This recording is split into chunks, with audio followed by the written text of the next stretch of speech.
I have the pleasure to introduce you Sister Paula Jordão.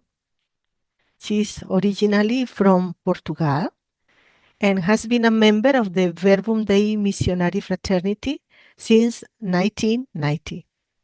She studied philosophy and theology at the Verbum Dei Theological Institute, a branch of the Pontifical Urbanian University. And she finished her master's degree in spirituality at the Faculty of Theology of Loyola University in Granada, Spain. As a novice formator, she completed a master's degree at the School of Formators of Salamanca of the Comillas Pontifical University in Madrid. Currently, after more than 30 years of missionary life, she lives in Rome and is the coordinator of formation program of the International Union of Superiors General, UIG. Her greatest desire is to help people to know themselves under God's loving gaze. She believes, too, that happiness is woven with the thread of friendship and transcendence. For this reason, she dedicates herself to know God through His Word, living it with those around her, proclaiming it with words and gestures. This is part of her charism, Verbum Dei. She has already traveled the 5 continents, sharing life, faith, and challenges of each day with people from different places, cultures, and languages. So this experience has shaped her personality and made her a citizen of the world. Missionary, preacher, spiritual companion. She loves music. She plays very well guitar and also sings beautiful. So the music helps her to spread God's message through the world, through her life, and to communicate what is not easy sometimes to say. Welcome, Sister Paula, and thank you for being with us today. The floor is yours. Thank you, Yaneth, so much for your kind words. And I would like to say that at the end of the day, I'm a normal human being, like every one of us. And I think that's what brings us together, also in this path of consecrated life. And it's a pleasure and also a privilege to be here and to see so many faces, so many sisters. So thank you for having me. Sharing on this reality of culture and interculturality. I'm going to share my screen. So Yaneth said at the beginning that you are called to spread the good news around the world, and that's what I would like to start with. Culture. I would like to look at what is the meaning of culture at the beginning of my presentation. I'm sure that some of you already know some of the elements I'm going to share. It's always good to refresh them. Probably for some others, it will be new. Whatever the situation is, it's always important to realize that we need to understand the meaning of culture if we want to have an effective communication of the good news to any ethnic group. So before we launch into anything on interculturality, it's important to realize, so what is culture? And to understand culture, the most basic procedure is to study our own culture. And that's not an easy thing, because often culture is something implicit. It's something that we've grown with, and it's difficult to go and to try to know about it. And for some of you and for some of us as well that have been in different cultures, we can be good people and learn other languages and can communicate well and understand well other cultures, but we will never be super cultural. In that sense, what do I want to mean with this? I will always be Portuguese even though I've been in the 5 continents, as Sister Janeth was saying, there is something in me that will never leave my Portuguese fabric. That's the way I learned to think. That's the way I've learned to be. So as much as it's important to know our own culture, acculturate ourselves with others and relate to other cultures and try to know other cultures, we need to be aware that there are things in us that will always be our own reality, and it's not easy or it's not possible to let go of everything, neither it's advisable. So it's important to know all these things so that we can go this journey together. So before I start sharing with you what could be a meaning of culture, how do we perceive culture, I'd like you to write down on your notebook or to think about it. How do you define culture? When I speak about culture, what is the idea that you have in your head? So I'll give you a minute. There will be a counter on the screen. So what is culture for you?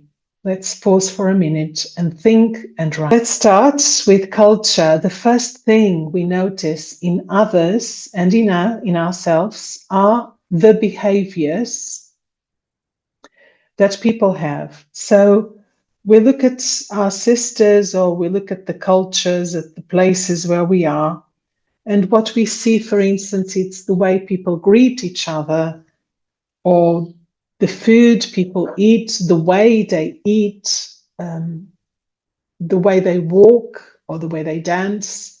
So we notice their behaviors. We notice the cultural behaviors. We also notice their artifacts. Looking at this lady, we can see this picture, we can see what she says in her shirt, that there are many tattoos on her. So we see the things people wear, the hats, the no hats, the way they dress, the way they paint their houses, the way they do their gardens, the way they set a table. So we see the artifacts. And also we listen to different languages, to different words. I think it's important to realize that even being in the same country, when we listen to different accents, we can tell straight away where people are from. So being from Portugal, I know if the person is from the south, if the person is from Lisbon, or if the person is from the north, or if from one of the islands, just for 2 or 3 sentences the person says. So the first thing we realize with culture is the visible, the audible things, what it's perceptible to the senses. And then when we see that, those behaviors, those artifacts, then we ask, why do they do what they do? And from what we see, from what we hear, from what we perceive, we try to make meaning of that. So from observation, we try to get the meaning. And if we ask them, people, why do they do what they do? Some could give an explanation, but some would probably shrug away and say, that's the way we do things here. So, for instance, in Portugal, when you greet someone, normally you kiss the person twice. If you go to other countries, they kiss the person 3 times. If you go to another country, they don't even kiss, or they give their hand, or they just don't touch. And if you ask me in Portugal, why do we kiss people when we greet them normally?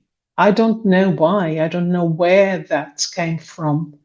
But what I do know is that if I don't do it, then it seems strange, seems that I'm a distant person, that I'm not welcoming the person whom I am greeting.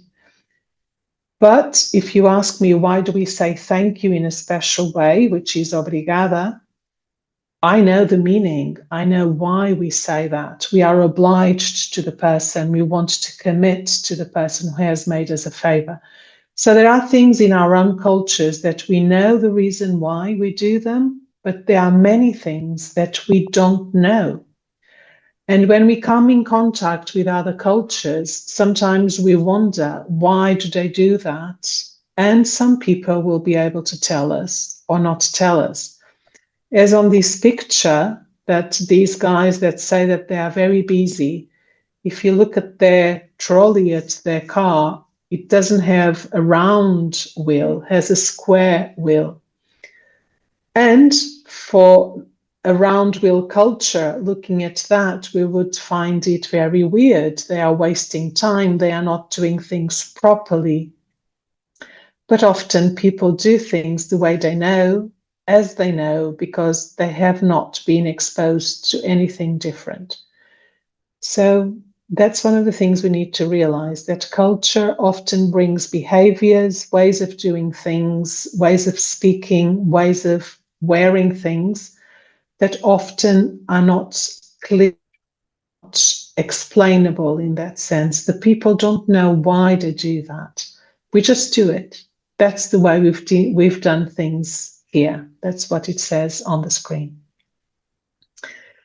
But these choices, these behaviors have been a reflection of cultural values.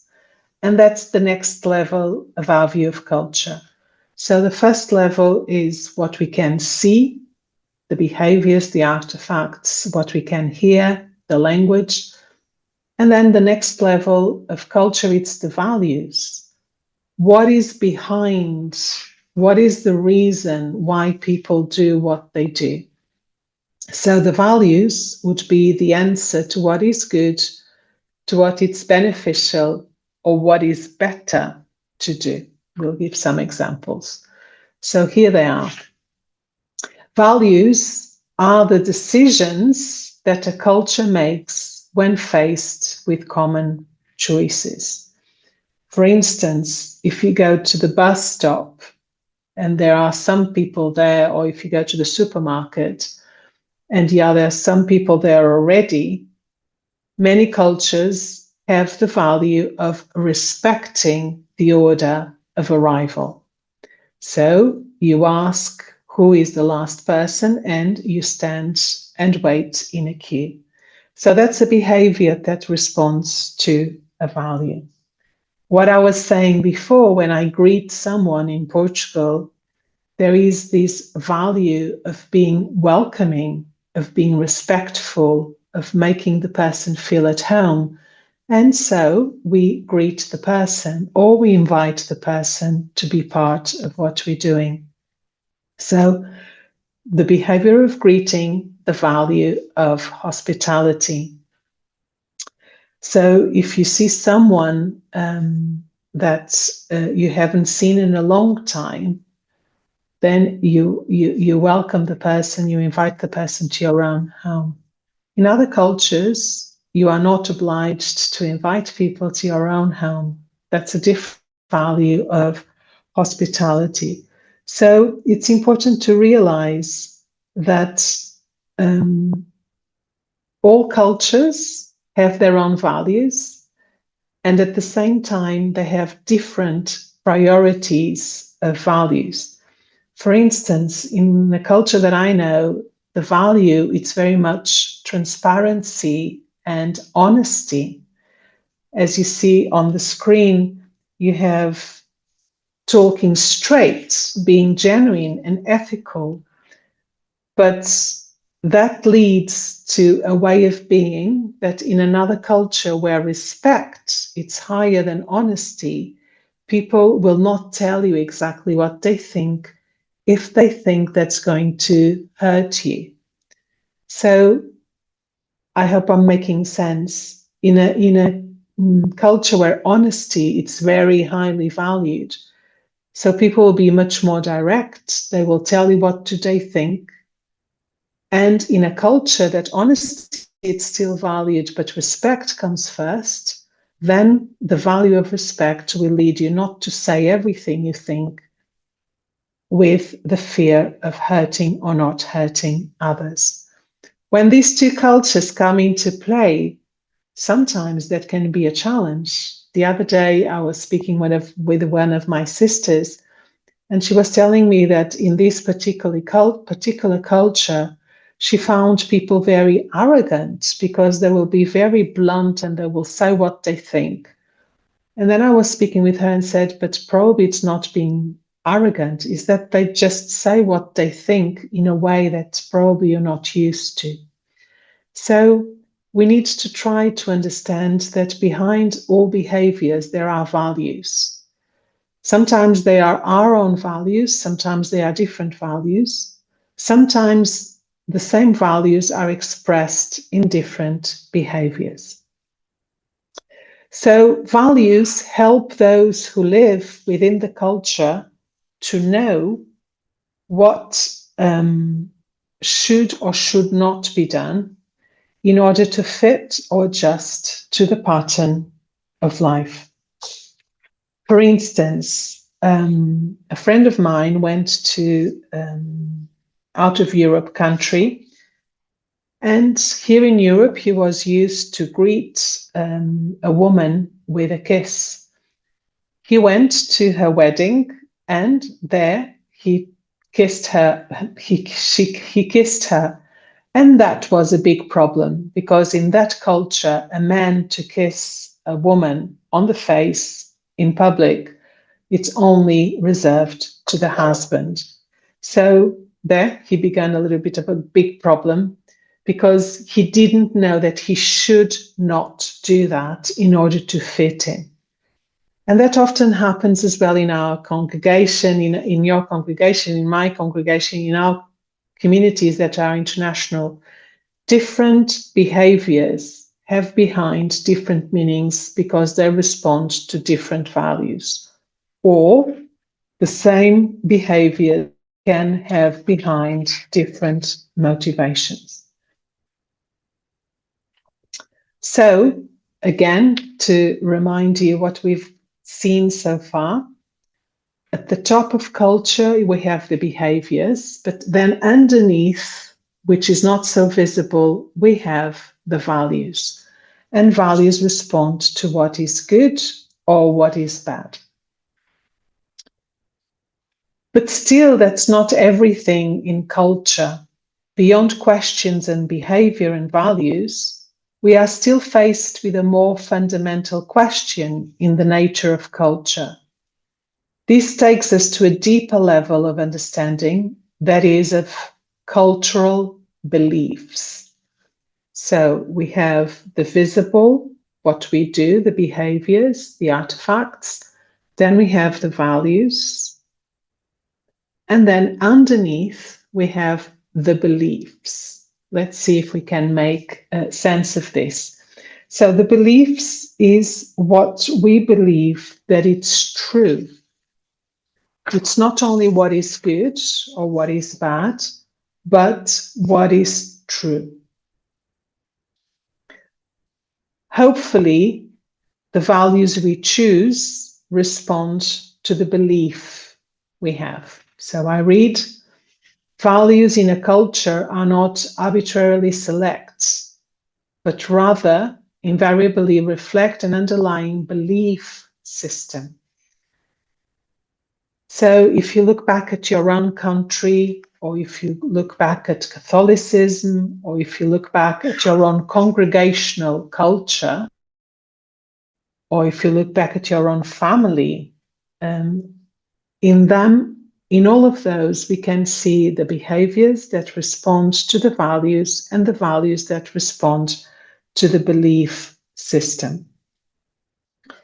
So different people can show similar behaviors and values, and even though they profess different beliefs.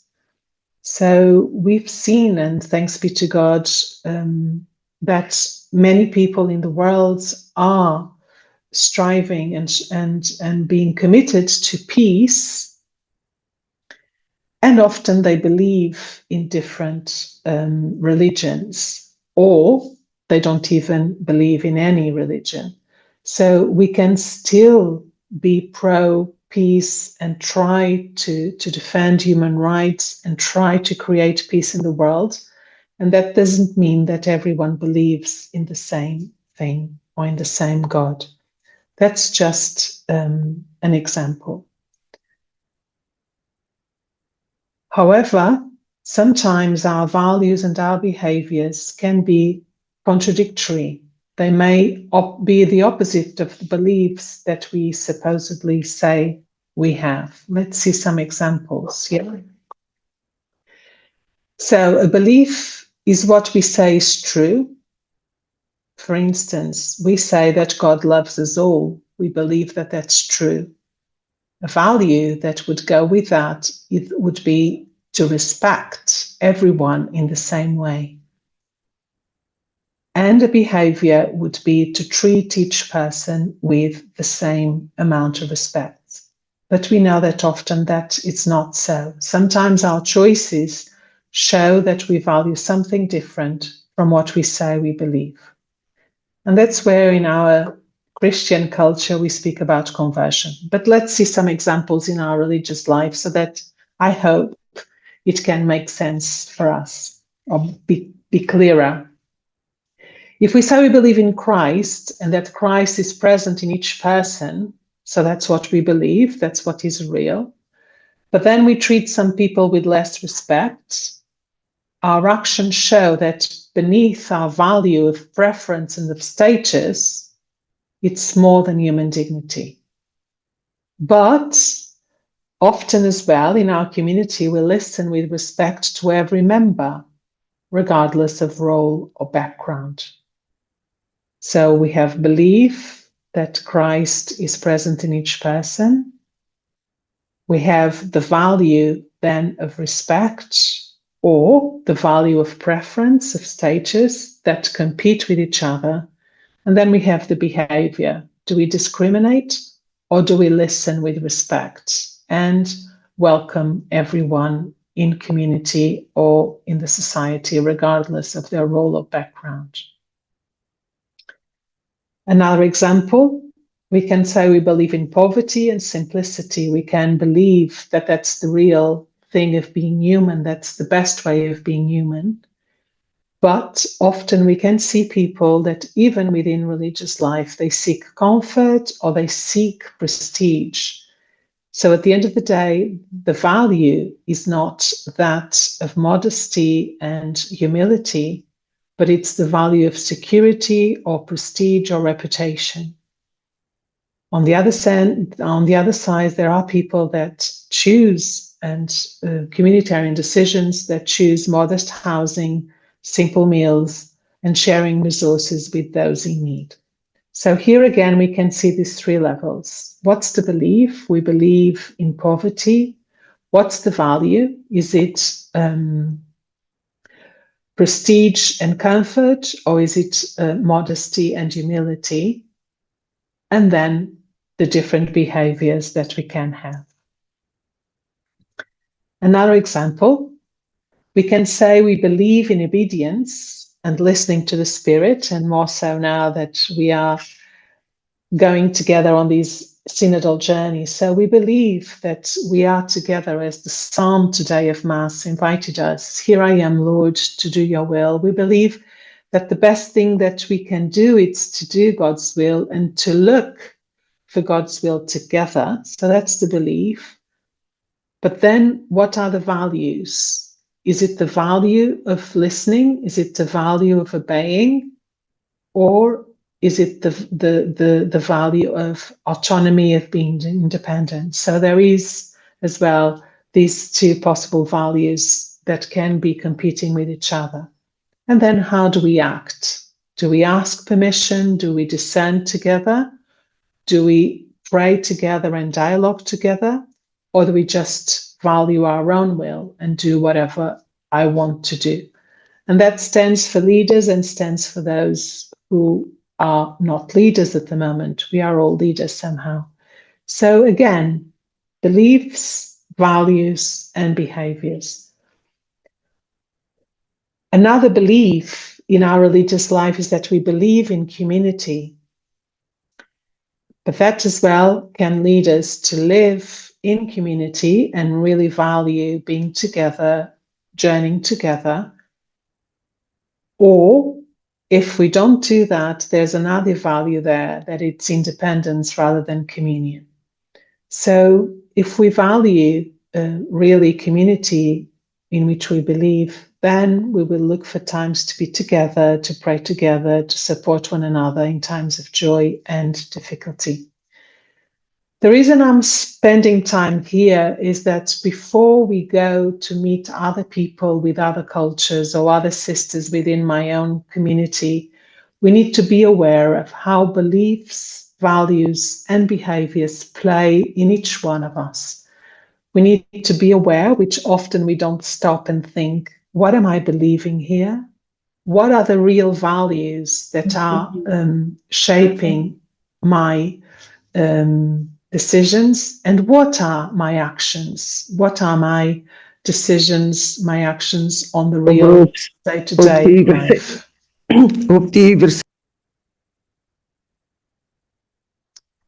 Okay. Another belief, we believe in mercy, but that can lead us to the value of compassion, that should lead us to the value of compassion. But sometimes what we see in our day-to-day living is that when people make mistakes, we are not so compassionate. We don't accept the vulnerability of others, or we don't accept our own mistakes. So often we can say, yes, we believe in mercy. We believe that God is love. We believe that God forgives. We believe that that's what we need to do. But does that lead us today compassionate way of living? So if it does, it's these three things are aligned. If it doesn't, it's because something in the middle, it's another value there. And I'm valuing probably more perfection than compassion. I'm valuing probably abiding by the law and rigidity rather than compassion. So I hope so far so good that these make sense. At the top of culture, we have the artifacts and behaviors. I'm repeating so that it goes in. And then beneath those behaviors and artifacts are the values, what is good or bad. And then beneath there, are the beliefs, what is true, what I really think it's good, it's true for human life. And still we have another layer. So not only what is true, but what is real. Further, at the heart of any culture, it is its worldview, which answers the most basic question, what is real? So if it is difficult already to be in touch with the values that we have and with the beliefs that we have, it's even more tricky, more challenging to get to be in touch with what is real. So what is real in a culture deals with the great ultimate questions of reality, questions that are rarely asked, but to which culture gives its most important answers. So in a sense, our own cultures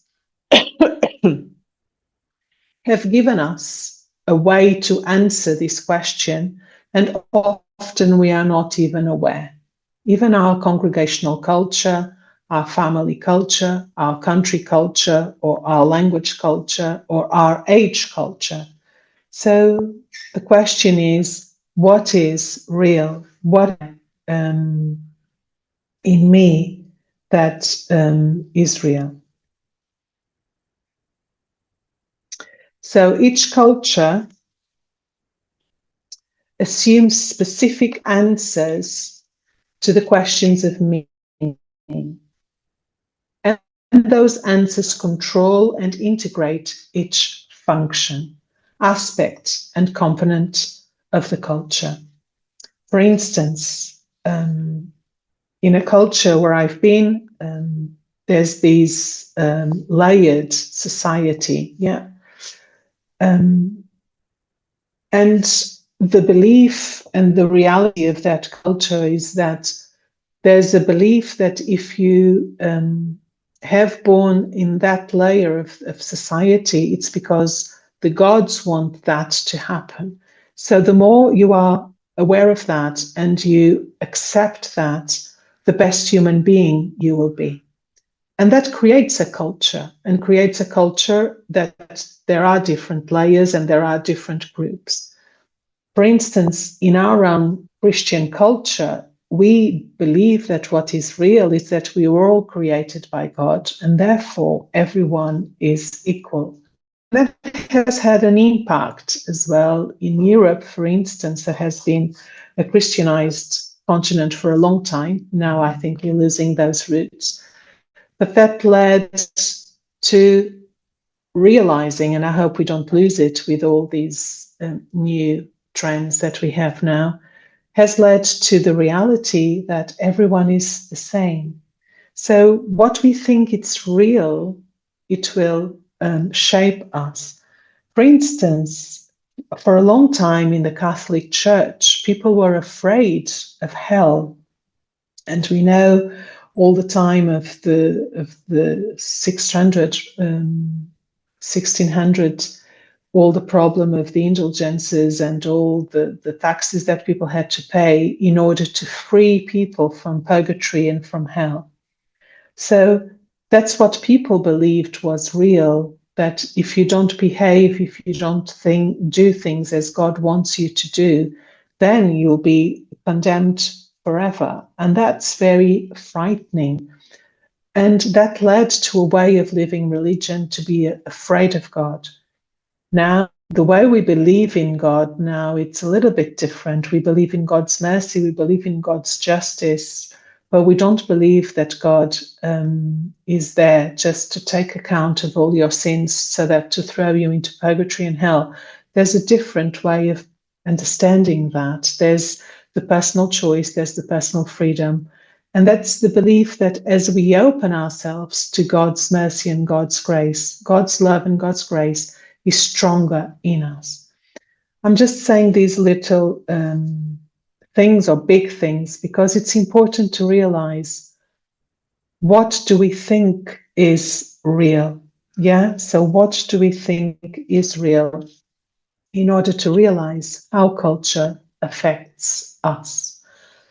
For instance, in my congregation, sometimes what I realize is that in the name of the charism, we fail to live in communion. We are still a very young congregation. We're only 62 years old. And sometimes what should brings us together, which is our charism, it's exactly what brings us apart, because we are always arguing, this is the charism, this is not the charism, you live the charism, she doesn't live the charism. And I think, do we really believe in what we're saying? Because if we believe in God that has given us the charism, then it's not so important if I live it or not live it. So how do we help each other to live it in a communitarian way, in a communion way? So just to see that often our beliefs, what is real, our values and our behaviors, which are part of our culture, we are so unaware of that. We are so used of living things this way that we don't stop to realize what's what and how this culture that we say and that we live are or is affecting us. So this is again the same cone or pyramid, but seen from a different perspective. So from the outside, what we see are the behaviors of people, what is done. Then another layer is what is good or bad. Another layer that it's more internal, it's what is true, our beliefs. And in the middle is what is real. And culture comes from the inside out and then from the outside in. But that's what we're dealing with. Again, the same thing, but with a different perspective. So this is one model that speaks about culture, and I think that it's helpful for us to realize how important these things are in our lives. So trying to answer to the question, what is culture? A very, very simple answer is culture is what is accepted and familiar.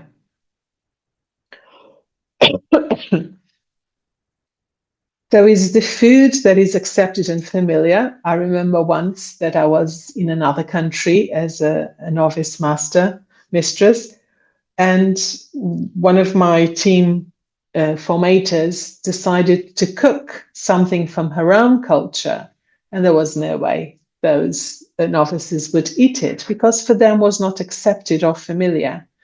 In this country, eggs would be eaten in the morning, never in the evening.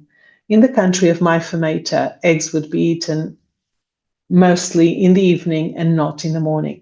So what is not accepted and familiar, sometimes we find difficult to relate to accept. And then we often reject or not able to come to terms. Another day is culture is the super glue. So that super glue, it's a glue that binds people together and gives them a sense of almost impenetrable identity and continuity.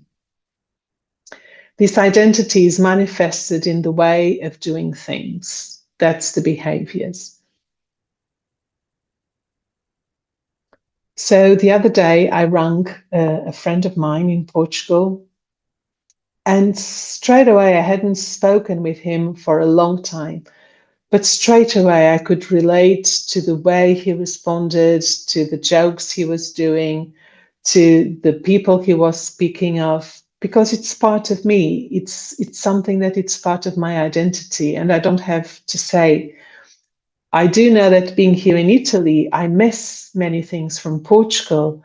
And sometimes I don't even know how and why, but I just know it's different. It's my body tells me, because I'm used to do things in a different way, being it crossing the road, being it getting on a bus, being it walking on the street. I have to say here that when I walk on the streets in Rome, because of the San Pietrini, you know, the many of the roads are made with these black big cubes that make the roads very uneven.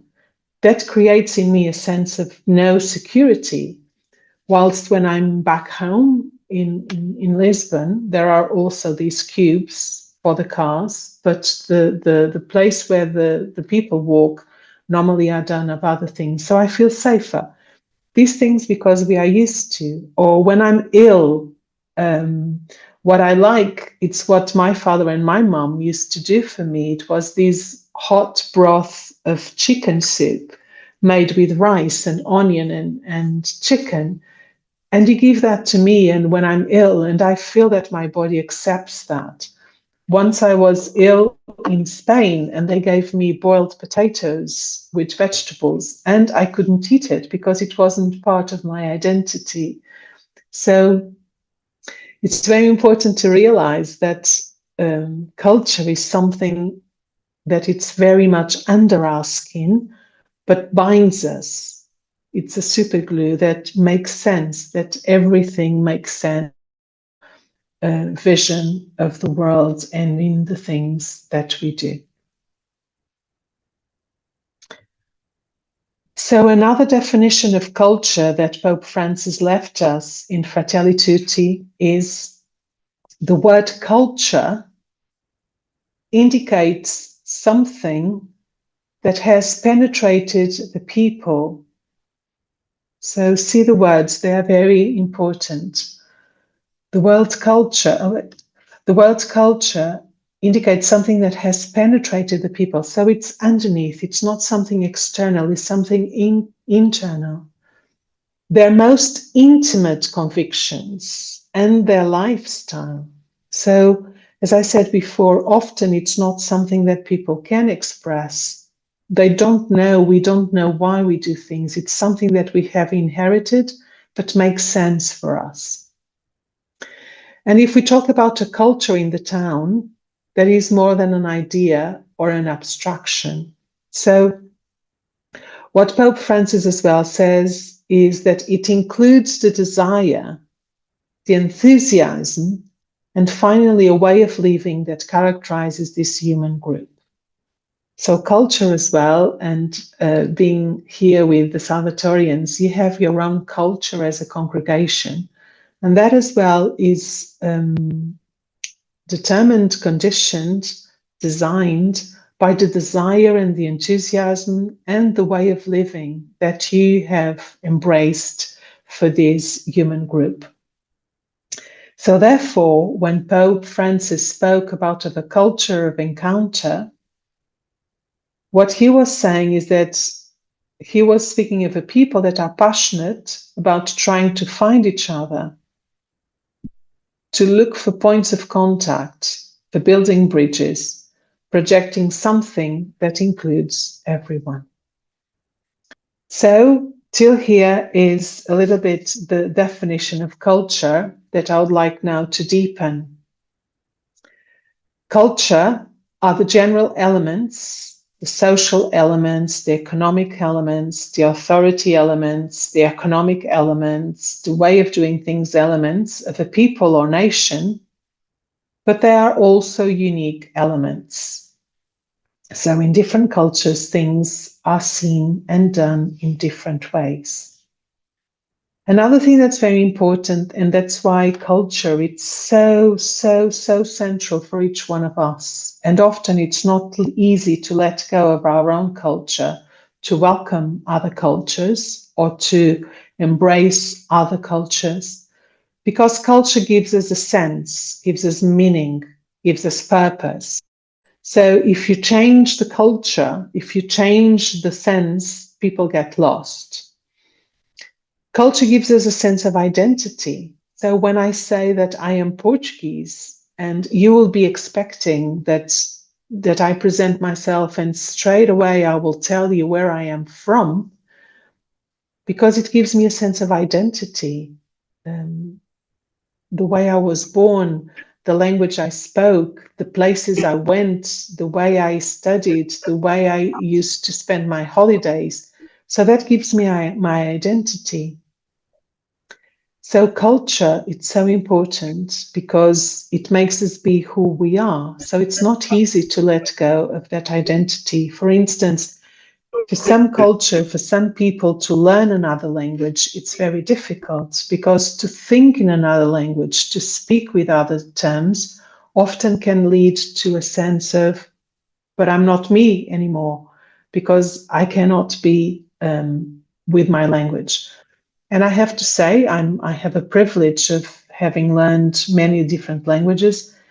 And I have to say that I express myself very differently in different languages. Here I am speaking English with you. If I would be speaking Portuguese, I think you would understand me in a different way. I would come across in a different tone of voice with different expressions. It's the way it is. So culture gives us identity, gives us a place in the world, gives us a way of relating to the world, being ourselves. And then last but not least, culture gives us order and protection. So it gives us order, tells us when to do things, how to do things, what is right to do, what is not expected to do. And that it's so important, because we cannot be inventing every time how we're going to respond to things. So when I'm in a country that I don't know, which sometimes happens, I'm a little bit lost. How am I supposed to cross the roads? Which way do I have to look, right or left? Yeah, I remember when I was in England, because I was always lost if I had to look right or left, as the cars there go in different direction from what I'm used. I would look both ways, because if I would look the way I look in Portugal, I wouldn't see any car coming, of course, because I was looking to the wrong side and I could get run over by a car. So just these simple things. Getting on a road, you look left, or in England, no, you look right, because that's where the car is going to come. So look both ways. That's what I've learned. So culture gives you the sense of doing what is orderly and gives you a sense of protection. You feel protected if you abide by the rules, if you know what to expect from others, if you know what to do when others come your way. So I think it's very important to realize that when we come together from different cultures, those four realities come into play. My sense, my meaning, my purpose, my identity, my sense of order, and my sense and need of protection. So each part of the culture contributes to the entire landscape of culture. So all the bits of the culture bring all these four realities together. And normally we assume that our own culture is the best way to live. That's all right. That's the way we've been brought up. And that's important to know that that's the place, our starting point. This is my culture. And if I need to open up to other cultures, that's where I'm starting from. So we speak about a cultural puzzle. Yeah. So it's very difficult to speak of a culture, everything. So we have many, many, many, many, many bits of a culture.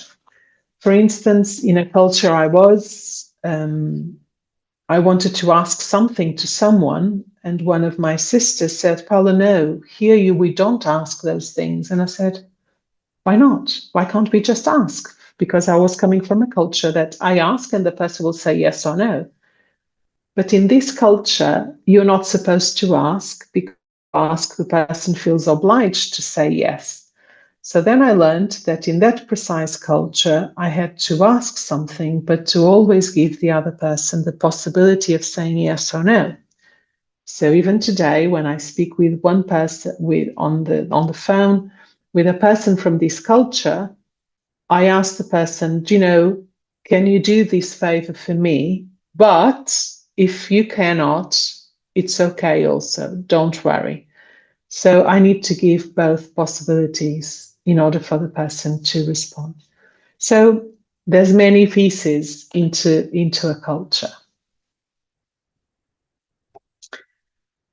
And another thing we need to realize is that culture is not something static. And I think we are witnessing with the last changes in the world scenery, with all the wars and with all the changes and with all the technology and with AI and with Zoom, that probably 4 years ago this meeting was not possible.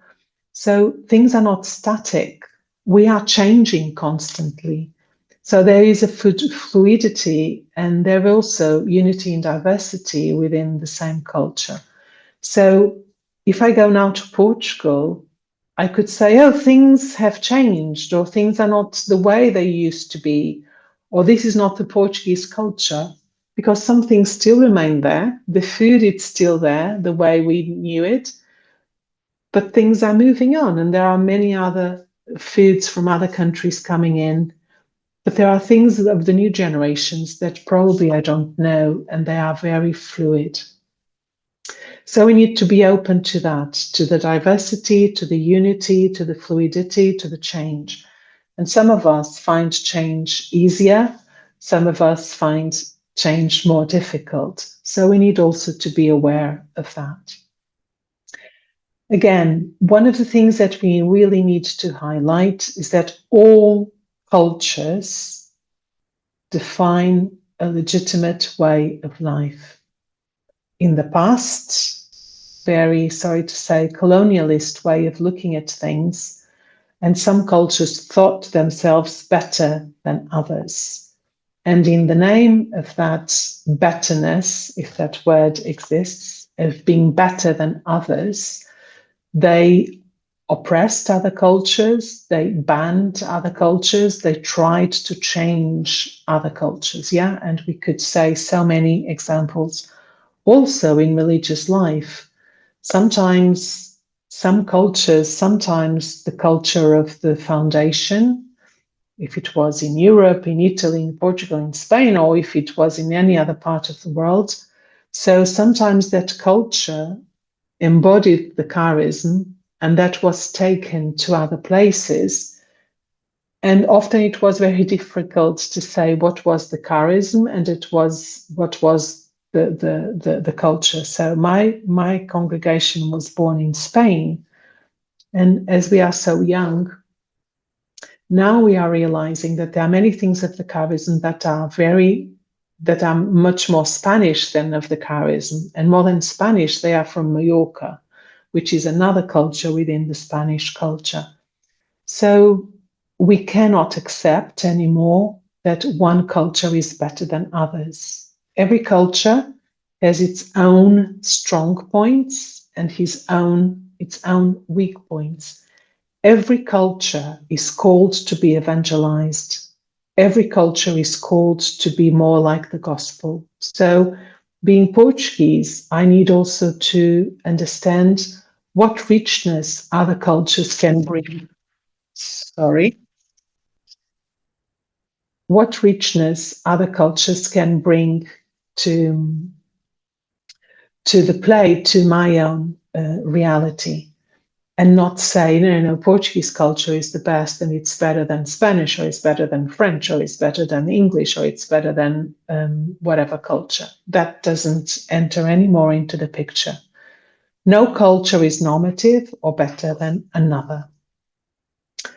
And we need to understand that culture is more than context. I can be Portuguese, but I have a different culture from a person that was not born in Lisbon.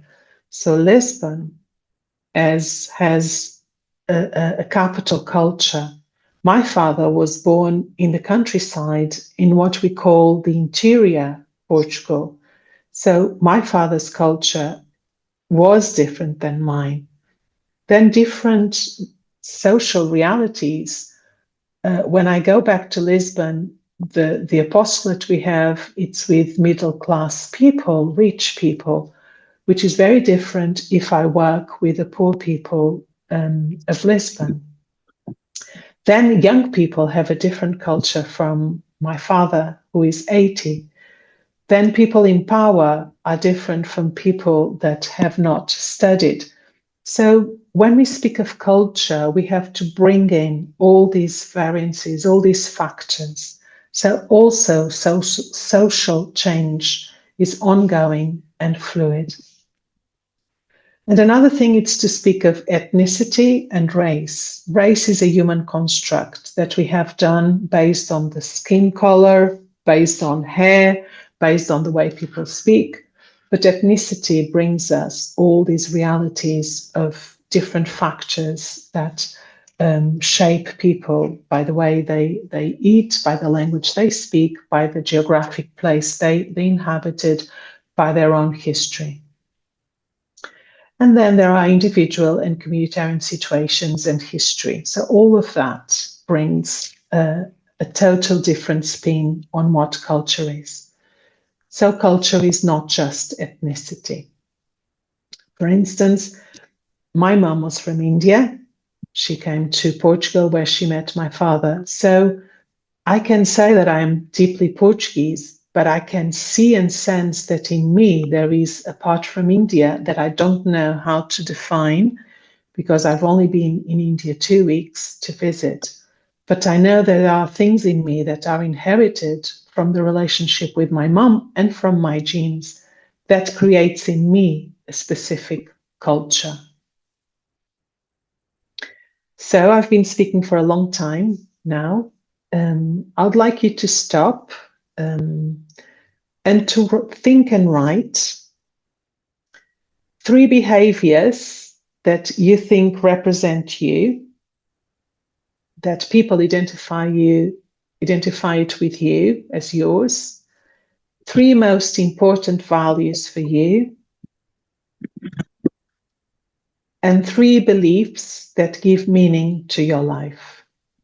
I hope it's clear. We have that pyramid, sorry. So 3 behaviors, 3 most important values, and 3 beliefs. And I will give you 2 to 3 minutes to do this. Okay, I'm going to continue.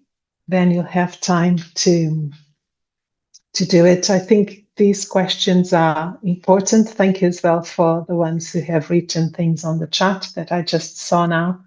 It's difficult to juggle everything, Zoom and the PowerPoint. So let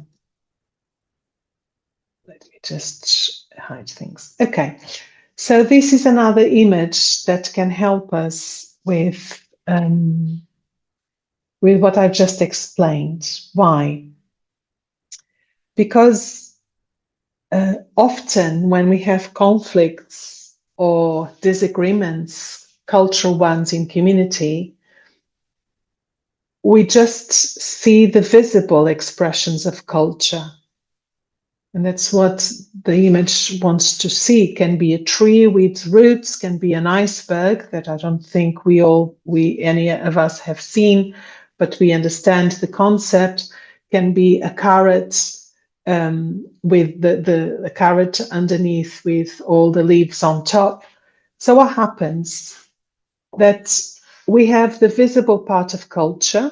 We see the cuisine, the dress, the cooking, the art, the music, the politeness or the no politeness. But we don't see the values, the beliefs, what is real. But it's there. It's under the surface. And sometimes the person herself, it's not even aware. And I am not aware that she's not aware, that she's not aware I'm aware. So a lot of complexity in relationship comes into play. So beneath the surface are the values, the way we deal with time, the way we deal with authority, the way we lead with other sex people, with men, with women, the way we lead with groups, with identity, the way we enjoy our time on our own, the way we deal with money. So many examples come to mind. I'm working with another congregation, and these novice mistress, she was saying that from the day 0 that she welcomed the novices in this country she is in, she's asked the novice not to call her sister. Let's say that she's called Anne. She has another name. So she told the girls, or the not so young girls, I don't know, please, Anne. And there is no way. So she will always be Sister Anne, whereas in her own congregation, normally they call each other by name. But in this culture, for the girls, it's very difficult to call a sister just by name, because that is the value, that's the belief they have written in their own culture. So we only see if the person says sister or no sister. We don't see why and all the reasons that the person carries below, beneath, underneath. So, and here is a rule that we need to learn for our intercultural, multicultural communities. People don't just trust others because of their behaviors, but because of their values. Yet, those values can only be seen through your behaviors. So what happens is that people, we trust because of the values we perceive in the way you act. What does this mean? This means that we attribute value to the behaviors. If you want, in another way, we judge people by their values. So, for instance, the other day I was invited to arrive here to this house, and I arrived late. I was supposed to arrive at 11:30, and I arrived at 12:15, I think. So what could happen? Paula arrived late, that's a fact. But I can be judged. I don't know if Janet has judged me like that or not. Paula is late. That's a judgment. Yeah. So Paula has arrived late. She's not on time. She's not a punctual person. But often that's what we do. From a behavior, we give value. We prejudge. That's the prejudice. We make a judgment because we don't know the values. Actually, I try always to be very punctual, at least to arrive 1 minute before the time. I'm very British. That's another judgment in that sense. But I've arrived late and I have to accept. Yeah. So if this person in the morning, for instance, as a sister of mine has done for many months until I asked her one day, why don't you say, hello, Paula, good morning in the morning? Or why don't you ever ask me, how are you? And then I realized, and she said that to me, oh, no, because I've been taught in my formation not to ask people how they are. And so then we had a conversation, and then she would ask me how I was in the morning, where I was not even awaken. So it's very easy for us because people don't do things as we expected them to do in my own culture, to give meaning from my own culture to the behaviors of another culture. I hope I'm making sense with this. So that leads to many, many, many misunderstandings. For instance, in our house, we make our own bread, but at the beginning, when I arrived here in Rome, we would buy those loaves of bread that already come sliced. And when I would arrive and see the bread, there was always the top one that was the end of the bread, and nobody would eat that top bread. And I found that really strange, and the lack of poverty, there was my judgments. People just eat what they like, they don't eat what they don't like. But I was kind enough to ask, and I say, sisters, why don't you eat that part of the bread and you leave it? And one of the sisters said, no, I was told that it's better to leave that part of the bread so that the rest of the bread doesn't dry out. And she told me, and that's actually, it's the part of the bread I like the most, but because I was told to leave it, I'd never eat it. So it's very funny. We can have the same behavior or one behavior, and different people give totally different judgments and totally different values. And often what we do fail is to speak about things. And often it's not easy to speak about things because the judgment, the prejudice is already there. So we don't criticize others because of their behaviors, but because of the values that we attribute to those behaviors. No? As I've said, I've arrived late, and it's true, Paula, you should not arrive late. But Paula, what happened? Well, actually, I was on the bus stop for more than half an hour, 20 minutes, and the bus didn't come. So I had to choose another path. That is the value. The value is that I make the effort to come. And again, I'm happy with that. Yeah, there's no problem.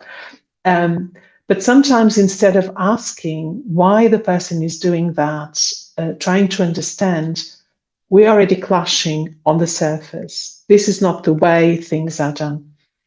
I remember being in a country where food is so important, and there was many difficulties in the community because for some cultures, food is such an identity, as here in Italy, yeah? So if you break the pasta, it's a crime almost. You cannot break spaghetti. But in those particular cultures where I was, the way to cook, it's so part of my identity that if you cook that in a different way, you are doing something wrong. So that's where dialogue has to come into play. The way we pray, different cultures, different people, even within the same congregation, need to pray and express their faith in a different way. But often, because we don't share the values, it's very difficult. We don't share the beliefs. We just see different behaviors. So normally we don't criticize others of behaviors. We criticize them because of the values we attribute to those behaviors. Yet, they are only visible through your behaviors. So we criticize others according to the meaning we give to the way people act. And I'd like to finish, because I've been speaking for a long time already. If I find my little notes. So we need to realize that our judgments can be wrong. What if my glasses fail? So that's the first step for interculturality, to realize, okay, this is what I see. Well, what if I'm seeing in a wrong way? Yeah. I'm sure that some of you, if you look into the circle down there, you would say that this image, there is movement. There is something going wrong. Is that correct? But the image is still. It's just an illusion. The image is still. You remember that some years ago there was this thing about this dress, if it was blue and white, blue and black, or if it was golden and white, and they came up with all this explanation that different eyes sing in a different way. It's the same dress, but people sing in a different way. As well, the question of Jesus to Simon, when Simon starts criticizing this woman that came to wash his feet with her tears. Simon, do you see this woman? So Simon was criticizing a behavior. Jesus was able to see the love underneath. So it's a beautiful passage to pray on this reality. So I will not give you time to do this now, but I will invite you to do that afterwards or in your sharing groups if you want, to recall a situation where you think that the root of the problem was a cultural misunderstanding. And it's important to do this exercise and to describe the facts, the thoughts, and above all, the emotions that you found in you. So we've seen this. So when we say cultural diversity, again, we are not just saying different countries, we're saying different genres and the way people live their sexuality, different religious beliefs, different from you, because we are all unique. Now in our congregations as well, different ages and different countries. So when we speak of cultural diversity, we're speaking of all this. And interculturality is a mutual exchange between cultures so that you enrich me and I enrich you and we all change. It's not only tolerating differences, that's a stage, but it's to arrive to a point of celebrating differences. Yeah? Mm-hmm. Sometimes it's difficult for me that you are like this, but I appreciate the difference and I see that things can be done in a different way. So interculturality needs 90% of self-knowledge. That's why I started the way I started. That's what experts say, 90% of self-knowledge and 10% of techniques. We can learn all the techniques and we need to, and you will do that in other realities, so that I can be aware of my lenses. Yeah. And I'll just want to move to one last slide. That's this one, and then I'll finish. So interculturality is, as a teacher on interculturality put it, entering into someone else's garden. Yeah, and this is a very biblical image. Mm-hmm. So to be aware that when I'm in front of another person, I'm on sacred ground. On the sacred ground of another person's culture, history, and identity. And there are many things that I don't know, but I cannot step on it. I have to step into it. Each garden holds its own plants, colors, scents, and rhythms. Yeah, if we would share and compare our own gardens back home, they are so different. English garden, French garden, whatever garden there is, Japanese garden, Korean garden. So there's so many different gardens, and all of them are important. Different plants, different colors, different scents, different rhythms. And entering the space of the other calls for humility and reverence, recognizing that we are being welcomed into something precious.